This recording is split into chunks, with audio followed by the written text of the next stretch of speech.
Welcome back to the Alec Lewis Show. I am your host, Alec Lewis. This is episode 107, recording on Tuesday, August 26th. It is cut day. Cuts were made about a couple hours ago and just finished a recording with our guest for you today. His name is Paul Allen. We've had him on before. He hosts 9 and Doing on KFAN, and he is the voice of this football team that you guys really like. We talked through the roster, had a lot of conversation about the quarterbacks, talked about Adam Thielen, got into all of it, and then finished with a little talk about the Bears game. So really fun conversation with PA, as it always is. As always, this show is presented by First Resource Bank. That is a member FDIC bank in the Minneapolis area. It's run by Tim Siegley, Aaron Siegley, Charlie Anderson. PA knows them well. And they branches all over the place, care about the community. All of the information for First Resource is in the description below. If you missed it, I write for The Athletic, cover the Vikings day to day, stories all over the place, features to come the next couple weeks. Putting in a lot of work this time of year, as we always do, so please go check that stuff out. If you're watching on YouTube, please hit that subscribe button. Helps us out a ton. And then if you're listening on Apple, Spotify, iHeart, wherever you get podcasts, you can rate and review and all that good stuff. I will say, putting out a call the next couple weeks before we ramp up for the season. This worked, last year with First Resource. If you guys have a local company, if you support the Vikings, if you think, your podcast, you want any of the listeners of this podcast to know about your company, please send me an email, aleclewis54@gmail.com. Shoot me some of your information, and I would be fascinated to have a conversation about potential sponsorship for the 2025 season. We've got some announcements coming through the next couple of weeks, so stay tuned for that. And without further ado, here is Paul Allen talking about the roster cuts and the state of the 53. All right, an in-person episode of the Alec Lewis Show with Paul Allen, the voice of the Vikings. You're in the building. It's cut day. Mm-hmm. How are you? I'm good. This was a different one. They're all different. They're like snowflakes in that they're all the same, but they're different. But with all the college free agents and Brosmer and everything, this was a whirlwind, wasn't it? Yeah, absolutely. The hair looks good today, so I'm looking forward to seeing it at the fair tomorrow. How is the fair? Are you a fair guy? I will say I was out there hosting the show for you. I saw Dan Barrero out there. He liked the fair. It was the most surprising thing that I've, talking to Dan, it was so surprising. So do you like it? And if so, why? I think the older people get or the older I get, generally you'll gain a little stay off my lawn to your personality, whether naturally or not. I'm actually going the other way with the state fair, where I'd prefer to do radio shows in studio or like here with you or something. The clomp to get there can be daunting, but once I get in there, I'm really appreciating the joy that people just genuinely have for collaborating and convening at the fair. So I'm enjoying myself. Do you eat anything when you go out there? No, not really. Usually get there about, I'm getting there early. Yeah, I don't. From what I've been hearing. Coming from Eden Prairie, I don't. I've just waited in traffic and bad lines on Como or Snelling so many times. Now that can ruin somebody's day, at least mine. So I sit in my car for a while. I like to handwrite the radio show. And then when it's done, I'm out because I have nobody with whom to convene or collaborate. So therefore, I'm not going to eat by myself. So I haven't had anything so far. Looking forward to joining. That'll be Wednesday at 11 o'clock on KFAN. We're gonna talk about this roster, and then I'll ask you. We'll get to Thielen and some of that stuff at the end. Okay, so I just want to go position by position, kind of get how you feel. Get your thoughts about it. Quarterback is interesting, in my opinion. I mean, obviously, we can talk about J.J. McCarthy until the cows come home, but the Carson Wentz move, what did you think? I got wind Saturday afternoon that he might or might not have been here for a workout, and I was like, oh, that's kind of interesting. And then the trade on Sunday morning while I was on the first tee. I really appreciated Kwesi Adofo-Mensah executing that right before the tee shot. And then obviously Max Brosmer, the Golden Gopher undrafted kid. Yeah. You've gotten a chance to, watch him, talk to people about him. Just this quarterback room as a whole, what do you make of it? What did you make of it? Well, first and foremost, there have been a lot of quarterback talkers that have taken place during training camp and the offseason, a lot of them involving Max Brosmer, undrafted Golden Gopher, understandably so. Rippon had an awful game against the Texans, bounced back a little bit against the Patriots. Hal went lights out against the Texans, had some rough moments in the joints, or did he go lights out against the Patriots? The joints. One of the two. The joints, actually, the second joint, he was pretty good. And then that was the Patriots game was when he threw the interception, right, that's what scrambled it out, was. peeled out to his Thank left. you. Yeah, you're all So they were, a lot of people were focusing on a lot of different quarterback-related topics. And I just casually would slide into 9 to noon or maybe on social media.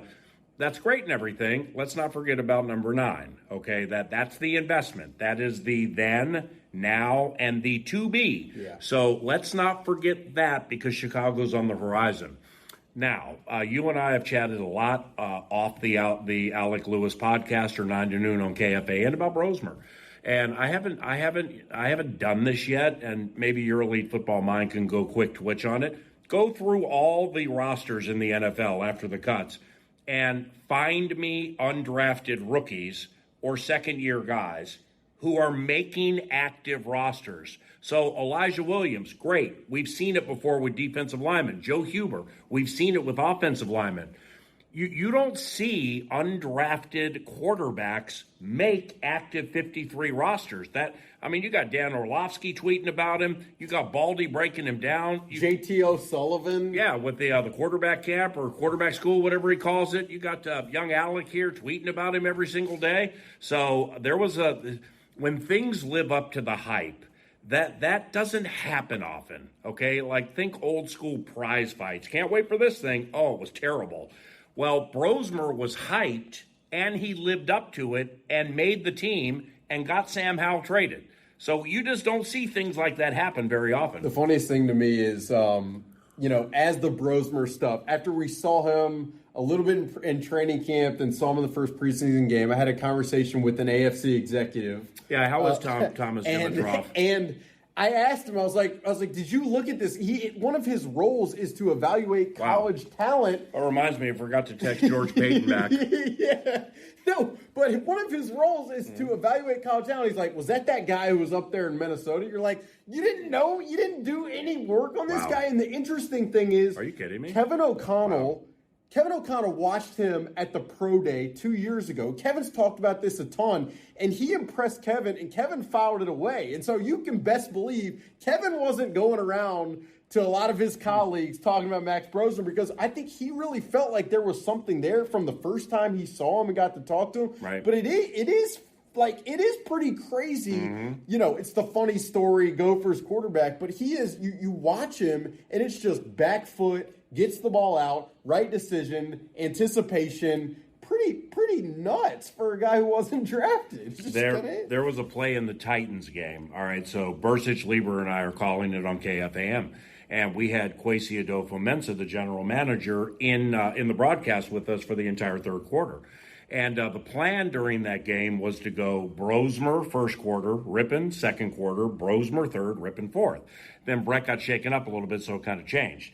But there was a pass that Brosmer made in the third quarter of that Titans game where at the same time, all right, and yours truly, kind of like Alec, we still see the world through the eyes of a child. So we get excited about certain things that a lot of adults don't.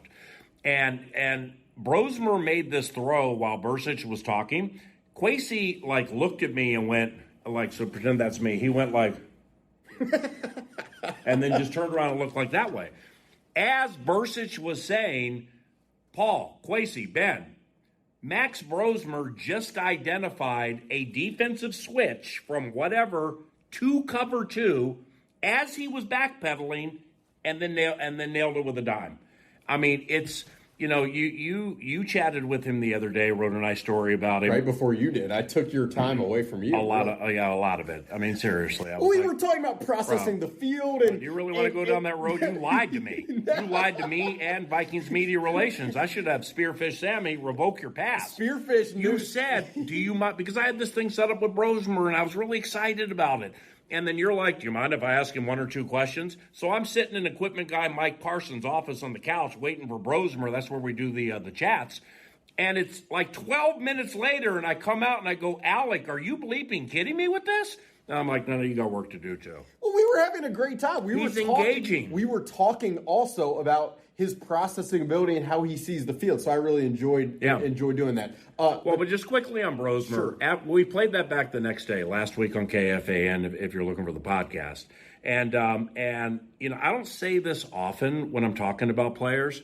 And, I'm not a hyperbolic guy either. It's just I couldn't figure out how to explain what I just had experienced with Max Brosmer. So I just said, I've done a lot of these with a lot of rookies over a long period of time. This guy's different. He's just different, and it's authentic, and his level of care, I could tell in 20 minutes, was super high, very smart, talked about chess and how thinking about that helps him diagnose plays and things like that, and man, I'm just moved right now because college free agents making teams happens all the time. College free agent quarterbacks don't make active rosters. And he did. Well done. We haven't talked about Carson Wentz. I mean, obviously I brought it up. But did that do anything for you? I love Carson. I mean, I know him a little bit. And, okay. And Carson is an upstanding guy who, it was with Carson. So his second year, he's en route to becoming the MVP. And he tears up his ACL at the LA Coliseum as he was lunging for the end zone against the LA Rams. And this tough sucker stayed in the game and threw his 33rd touchdown. Then they had to take him out. So I'm like, all right, that was the Philly special year when they won the Super Bowl in Minneapolis. Mm-hmm. So I'm like, okay, well, everything changed, right? He was terrible after that, right? No, he wasn't. I mean, he started a bunch of games again for the Eagles, and he had like a 3-to-1, 3.5-to-1 touchdown to interception ratio. So it's not like he fell off a cliff, and you don't get Sean McVay and Andy Reid to bring you onto their team unless you're smart, unless they don't have to worry about you off the field, and unless you're the consummate teammate. So it's great having Carson here. I thought it was pretty interesting. I went back because I'm nuts about this stuff. I went back and I watched the games he played for Sean McVay because I wanted to see like. Are we doing this with JT O'Sullivan? I just wanted to see the way that Sean McVay used him. And it was a lot of, what surprised me? There was a lot of quarterback run. Yeah. So just like quarterback run designs. There was a lot of bootlegs, use his athleticism, get him out of the pocket. There was not a lot of like full field progressions. And then I would say the inaccuracy at time, seemed to, spark up a little bit. But the arm strength is obviously there. And so you can imagine, if Sean McVay could find a way to deploy him in a certain facet that Kevin O'Connell would be. And O'Connell is a limb on the McVay tree. And he will credit him probably as his top mentor, from a coaching standpoint. A lot of respect for each other. But just think about the work those two naturally and authentically, how gifted they are with quarterbacks. I mean, think about that Baker Mayfield Thursday night football game for the Rams. He had been there like 5 minutes. Yeah. I think he led a game-winning drive. And then the Dobbs experiment like here. Yeah, right. The Dobbs experiment here a couple of years ago. What Kevin and that group squeezed out of Josh Dobbs, I'll never forget it. These guys are so smart. But perhaps the A topic off everything we're talking about now with the quarterbacks is who is QB2 at Chicago. Yeah, I think Carson Wentz. I mean, really it's just not, being here 2 weeks. I mean, we'll see what happens in terms over the next couple weeks. I think you're right. It's not. And I just want to make this very clear because maybe that gets aggregated or whatever. Like, it is not for me saying that is not at all a reflection or referendum about what they feel about Max Brosmer. No. It's more a matter of to be one snap away this early in his NFL career. That is a I'm on the other side of it. That is okay. And I would say, like, if Max Brosmer's thrust in there, I don't know if it'd be too big for him, but you just don't this, very well. Kevin O'Connell and these guys, they view development in a long-term capacity. That's and true. with a guy like Max Brosmer, they don't want to spur his development, rush it very quickly, and then potentially ruin a guy's confidence so early. So I get. Yeah, I'm with you. I You're get right. like if anybody comments and they say like the folks listening, if you're like that's nuts, Max Brosmer should be the 2. I understand it. I just think these guys think so big picture, which I appreciate because we all get so caught up in these 1 week kind of sample sizes. Well, with Brosmer, to have him as the 2 into that Bears game would be because he knows where the bones are buried with this offense more than Wentz. Carson played with Sean McVay, so therefore the tendencies and words and verbiage and all that. So, yeah, you're probably right. But, again, I mean, Max Brosmer, seriously, well done, man. Yeah. Does, the running back room, to segue from quarterback, does anything about that room and the construction of it, is anything worth talking about for you? Not really. CJ Ham heading to IR. That's not preferred. So Xavier Scott and Ty Chandler, both in the mix. Now that's good for Xavier Scott. Ty's been on the team.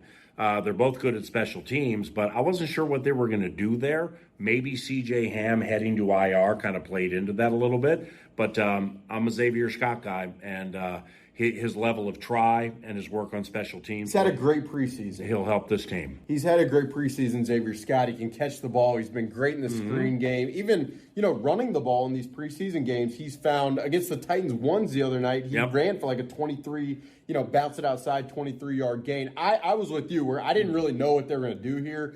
Obviously, Ty Chandler has not had the most, it hasn't been the greatest probably. But when they didn't play him at Nashville, that was an indicator you're either in or you're being traded. Yeah. It's one of the 2. Absolutely. All right, receiver room. I mean, this is obviously it's a quagmire. Yeah, and like the way I want to frame it is, the idea, it's not like this team did not prepare and plan for Jordan Addison to be suspended. That, this has been in the folks 2 floors above us, that has been in their crosshairs in their minds for a long time. You got any Nailers team? Will he be back for the first game? So it's a good question. What they did not plan for was Jalen Naylor jamming his left hand in the second day of joint practices. Now, you ask, will Jalen be back for the first game?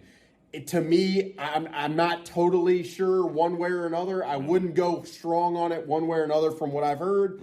But if you don't have him for week 1, I mean, it places even more importance on the need for additional depth in that spot. Like, obviously, they kept Tim Jones. They kept Miles Price.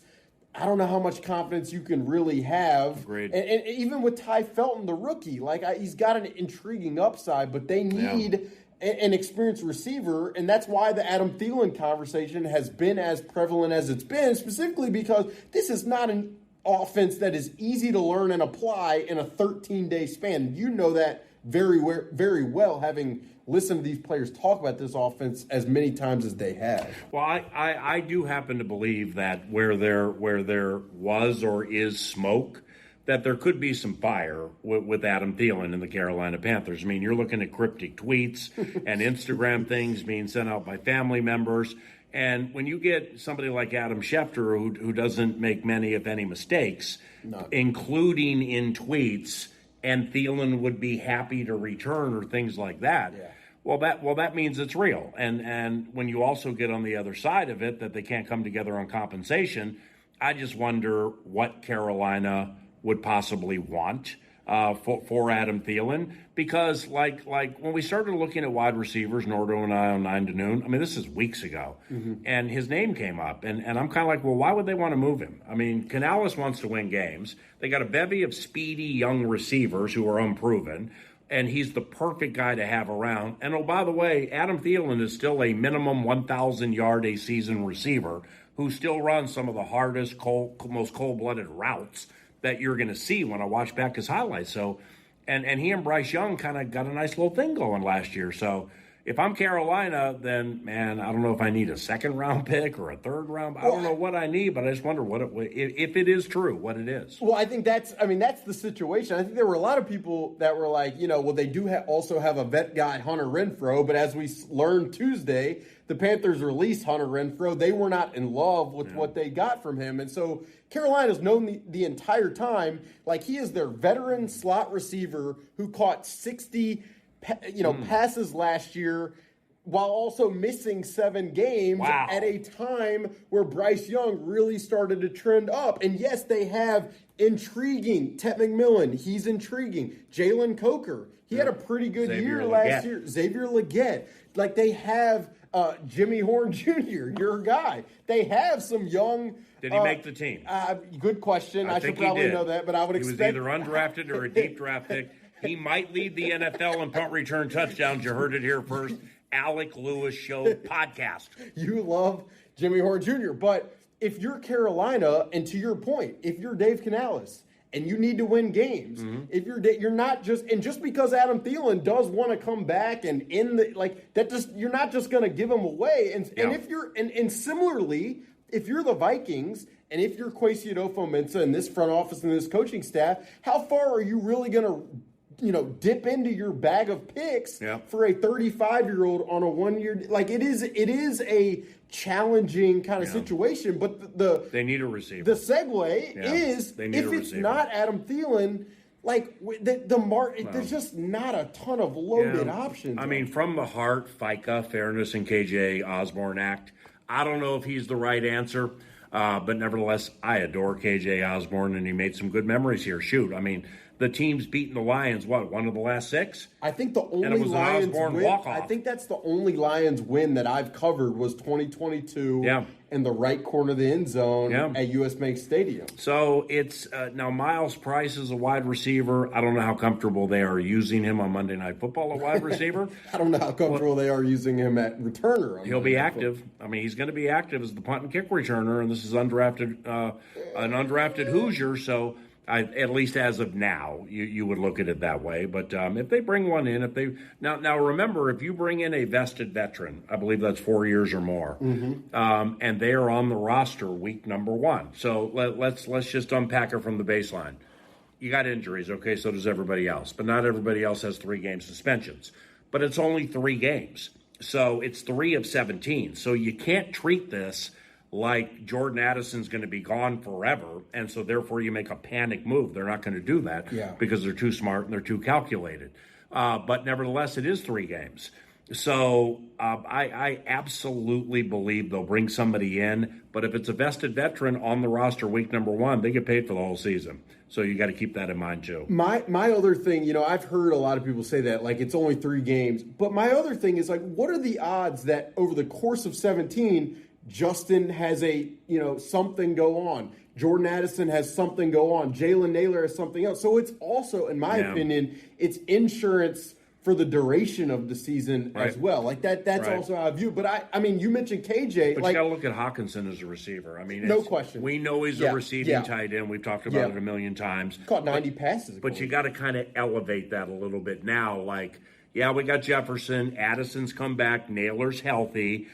Felton is getting better week by week. Oh, and we have TJ. Yeah, and I mean, the other thing is you mentioned KJ. Like another name that makes sense to me is a Robert Woods who was with the Rams and Kevin O'Connell in 2021. But the Steelers just released him. Yeah. And the Commanders just released KJ Osborne. Yeah. And those are teams that don't have like the most loaded receiving core. So if they are moving on from these guys, like what are you really acquiring? Maybe in this system with the surrounding infrastructure that if KJ comes back and Keenan McCardell and their work, like maybe you can have optimism. But it's a really interesting situation. Offensive line, how you feeling about it? They kept Joe Huber, the UDFA. They have 10 offensive linemen right now. How are you feeling about this revamped O-line? With the final 53 prediction that you put together at The Athletic. It was probably terrible. Well, our mutual friend Kevin Seifert at ESPN.com, I did one 9 to noon on Monday.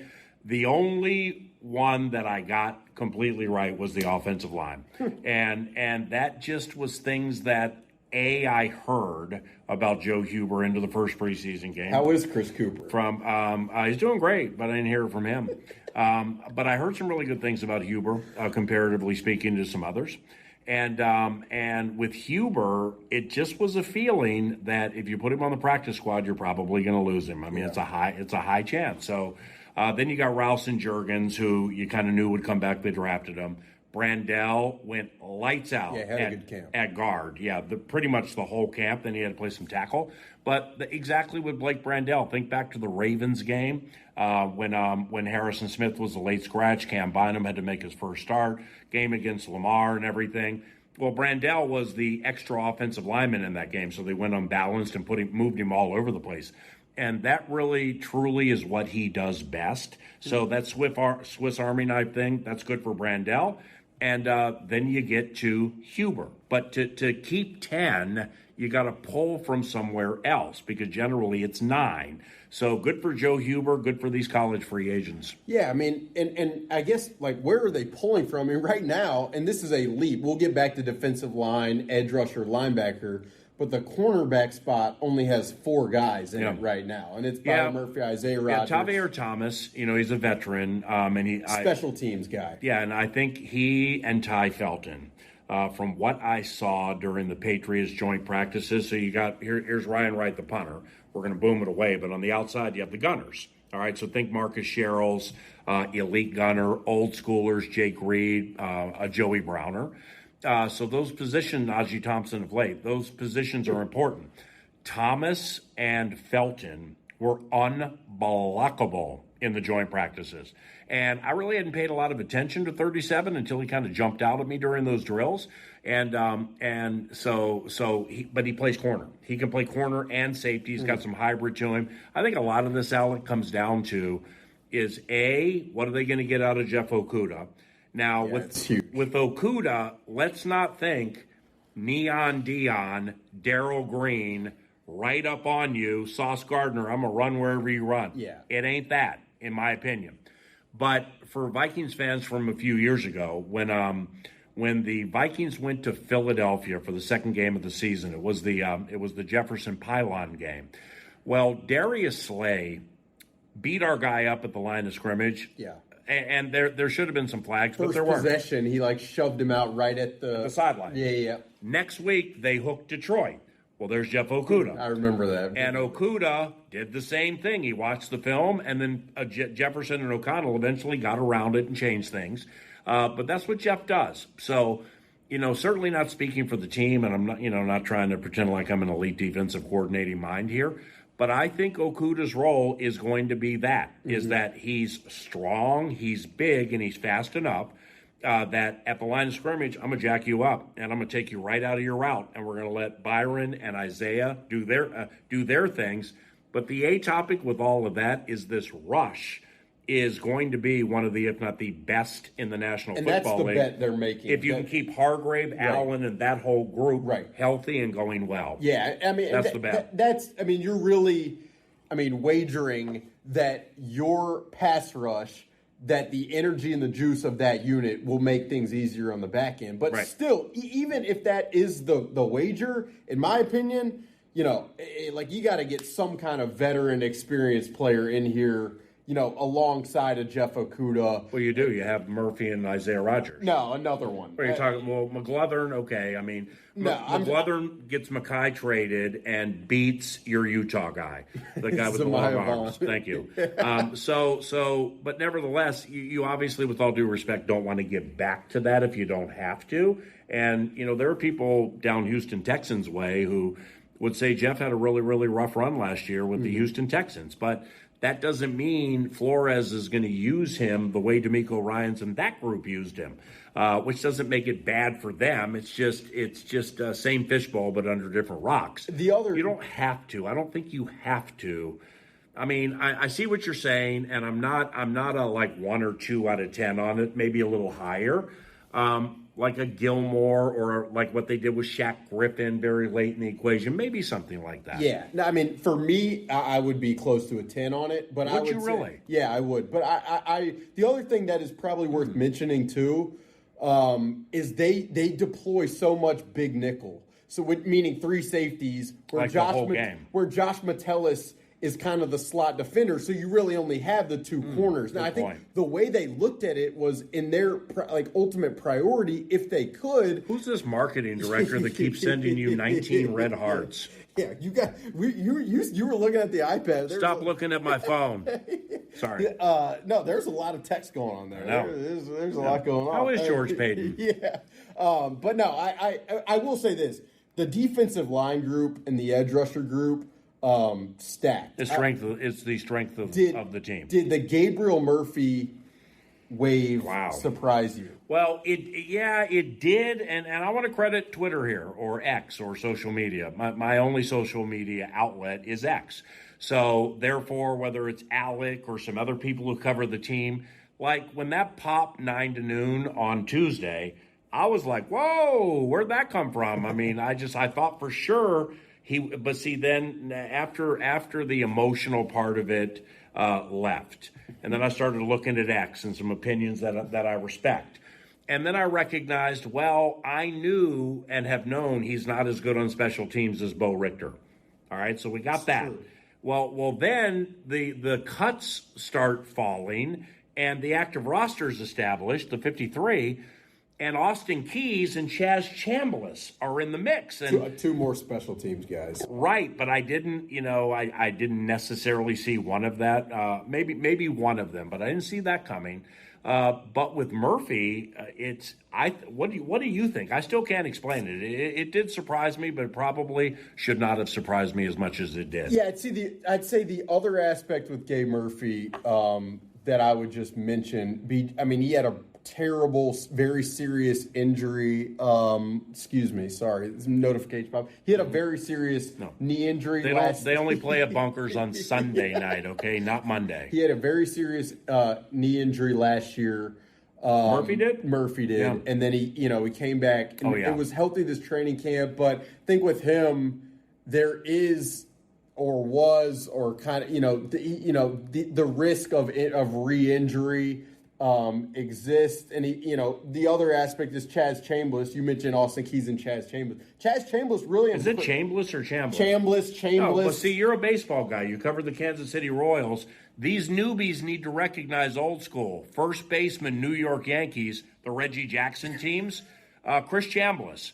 Hey, I wonder if he's related to him, but nevertheless, it's Chambliss. That'll be something you ask him on one of the drive-bys after he forces a fumble on a partner. No, Chaz Chambliss, it seemed like they really liked him internally. This is a bold thing to say, but when he was first signed as an undrafted free agent, there was some description of kind of Van Ginkel-ish, football intelligence, sees the game, kind of a tweener body, can rush, can play in coverage. So interesting player. All of those can kind of get people cut. Well, he's a defensive player who played for the Georgia Bulldogs. So therefore, so did Lewis Seen, and I guess we're happy for Bulldogs, but. Nevertheless, that's a super well-respected defense, man. And, you don't have to be the ones the Eagles have or the Packers have, or Tyrion Ingram-Dawkins. There's a new one the Vikings drafted. Yeah.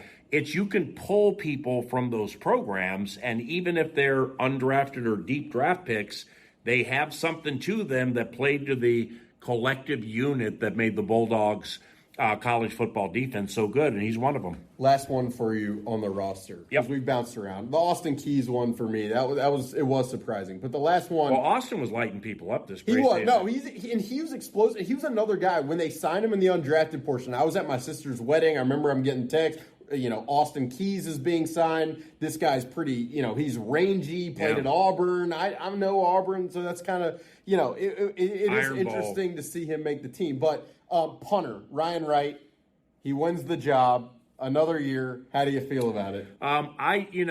This year was different than last year. Okay, so a couple of things here, and I'm speculating. So again, I don't have any steam on this. I'm just playing from the heart. They like putting pressure on Ryan Wright. All right. Now, they brought in this cat from Portland State last year named Seth Vernon. Yeah. I mean, I didn't know he was a punter when I first saw him because he was bigger. He looked like Josh Oliver. He runs like the wind. I'm like, who's this? Well, I guess he used to be like a wide receiver at Portland State or something. But, I mean, he couldn't kick, so therefore he was quickly gone, and Wright won the job. Well, this year it was Oscar Chapman. So they like putting pressure on Ryan Wright to get the most out of him. This Chapman, I think he made it a little more interesting than maybe some people might think. I might be wrong, but, he went like 243 at Auburn without having a punt blocked. All right, 5 years at Auburn, never had one block. He's from South Australia, a place called Adelaide. He did not play high school football, which means Oscar Chapman has never had a punt blocked in his life.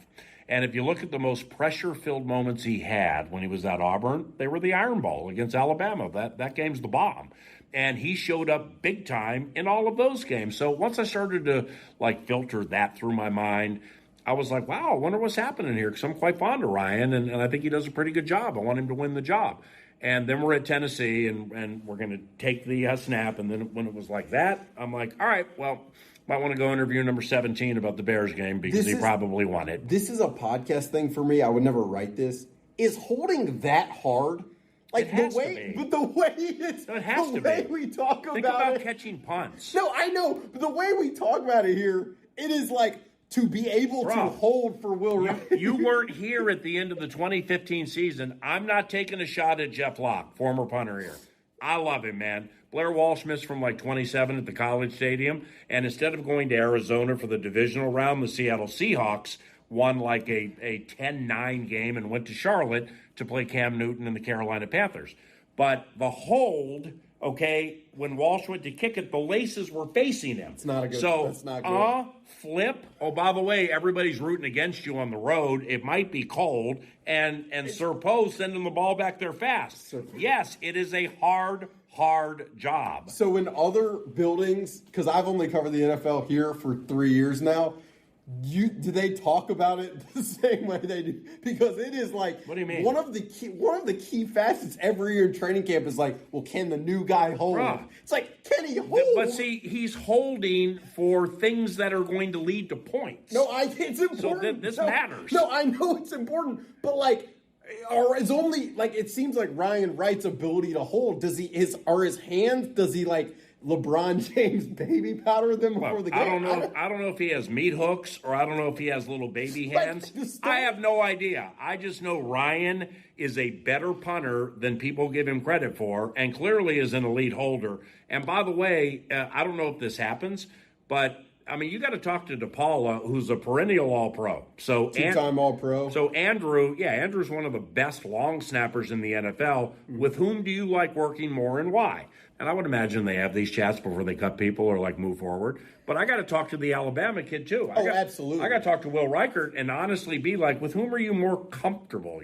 And none of this is Ryan Wright has done a great job holding. It's kind of a thing that I've thought a lot about. Is there anything else besides Thielen? We talked about corner. Anything else percolating that strikes your fancy? That's it. We got 13. Yeah. We got 13 days until football. It's unbelievable. This is Ben Johnson and that big deal he got to be a first-year coach in the NFL, playing Brian Flores and J.J. McCarthy from LaGrange Park, Illinois. I've heard. Making his regular season debut at Soldier Field. The receiver situation we just talked about is going to factor into the game. Doesn't it feel like in that game, even without C.J. Ham, that they're going to run the ball 40 times? Is Kevin O'Connell and this offense, are they, of course they're capable, but they're going to look at a game plan and they're going to put together whatever it takes to win. Man, that might involve running it a lot in that game. What about first snap in the game? JJ trots out there and is Jordan Mason and Aaron Jones on the field? Oh, they're positioned right next to J.J. McCarthy. What is it? It's a split shotgun. Yeah. Here's and I've said this 9 to noon. Pony package. A pony package. You want to go 5 wide, empty with a wham block and a shallow cross. I'm in. Here's what I hope they do. The first play is I put McCarthy. Okay, so they're not going to 7-step drop this kid. They don't have Addison. We're happy for your new offensive line. Dennis Allen might think and say. I put that kid on a 7-step drop, and I send Jefferson right down the field. And, hey, JJ, let's make sure it's not intercepted. Let's preferably complete it. But let's get them to loosen these strings a little bit, man, with these safeties and linebackers that I think are coming against J.J. McCarthy, because they just, they know that O'Connell's probably going to build him slowly, and that might not entail a lot of 7-step drops. So I do it first play of the season, chuck that sucker up deep, have one of your favorite players, Jaquan Brisker, go, who knew? Wow, who knew? I didn't know you could throw the ball like that. Another question I'd have is Jalen Johnson going to play in the game? Like, Ben Johnson's been asked about it, and he's like, that's the target for us is week one. It feels like a little gamesmanship going on with that. What do I look like, Leslie Frazier or Jeff Fisher, part of the 85 Bears defense? Doug Plank? I got no idea. Doug Plank. PA, thanks for helping. You're the best, man. Love your podcast, bro. Thank you. We will talk Wednesday, 9 to noon from the State Fair, and then we'll probably talk after that at some point. Yes, sir. I'm in. All right. Why does this marketing director keep sending these hearts? And that'll do it for episode 107 of the Alec Lewis Show. Appreciate you guys being here. Hope you enjoyed listening to that conversation as much as PA and I, had fun doing it. The show is presented by First Resource Bank. We will be back with an episode later this week. In the meantime, please do a couple things. Check out the stories at theathletic.com. Subscribe to this podcast on YouTube and rate and review on Apple and Spotify. Keep us locked in. Any questions you got, put them in the comments, and I'll get back to you or find me on social media at Alec_Lewis. Thank you guys for listening. We will talk to you very, very soon.